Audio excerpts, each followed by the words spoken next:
Bonjour, bienvenue à l'Officina. Aujourd'hui, on va vous présenter le nouveau gravel de chez Cinelli, le Nemotic Gravel. Donc, en fait, Cinelli avait avant un gravel mais moins large, un peu plus fin, avec des passages de roues moins larges qu'aujourd'hui, qu'ils ont passé dans une catégorie maintenant, ils ont changé de nom, il s'appelle maintenant le Cinelli Allroad. Et celui-là maintenant est donc le seul gravel acier au catalogue. Donc c'est le Nemotic Gravel. Donc les changements principaux qu'il y a eu sur cette nouvelle version, ça va être donc, comme on peut voir ici, les bases asymétriques. Donc la base droite est bien plus basse que la base gauche. Voilà, avec cette petite pièce estampillée Cinelli. Voilà, c'est joli, avec un petit renfort entre les deux. Donc là, on voit que la patte aussi a été retravaillée, une sorte de petite aile derrière, qui est assez sympa.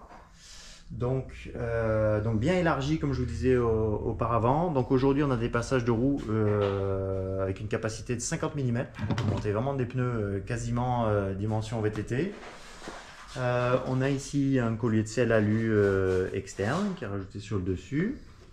Donc comme vous pouvez le voir, il y a aussi des petits de la boulonnerie un peu partout pour mettre des bagages, des porte-bidons, donc sur le cadre mais aussi sur les côtés de la fourche. Hop. Au niveau de la douille de direction, on a donc un pivot conique avec du 1 pouce, 1,5 en bas et 1 pouce, 1/8 en haut. Voilà, dans la headset. Donc il n'y a pas d'intégration des durites pour en fait une maintenance plus facile quand on fait notamment du vélo de voyage par exemple, parce qu'ils sont vraiment indiqués pour ça. Donc ce ne sera pas un gravel très sportif comme certains carbone ou comme d'autres aciers ou alu. C'est plutôt voilà, un gravel qui peut être pas mal en utilitaire, en vélo de voyage. Donc voilà, le rendement, c'est pas la priorité sur ce modèle. Donc là, je pense qu'il est avec des pneus en 47.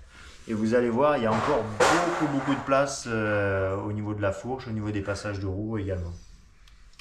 Donc là, les trois cadres qu'on a sous les yeux, ils sont montés avec des fourches rigides.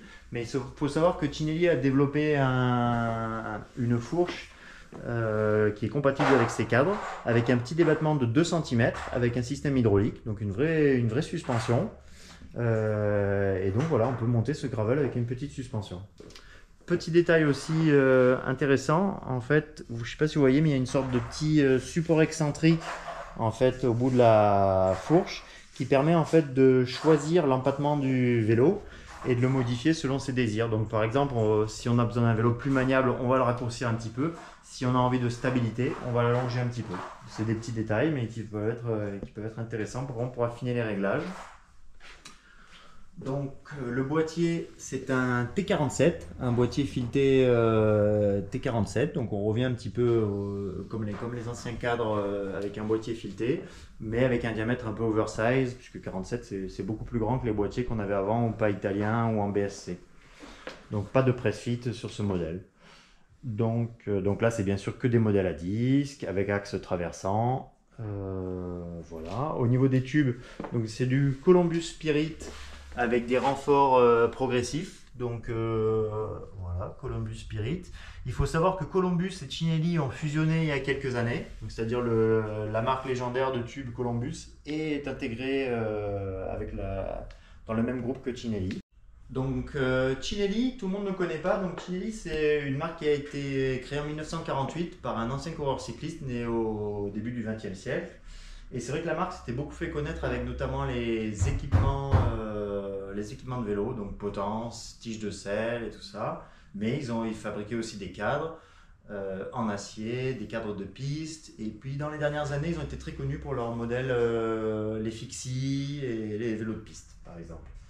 Et il faut savoir que Cinelli a fusionné avec la marque de tubes Columbus, prestigieuse marque de tubes qui équipait beaucoup de cadres acier à partir des années 60, 80, 90, je sais pas, mais vraiment une grande marque de tubes. Et ils ont fusionné, et aujourd'hui c'est le même groupe, donc Cinelli et Columbus. Voilà, je crois que j'ai fait un petit tour d'horizon de ces gravels. Je vous remercie d'avoir suivi, et à bientôt.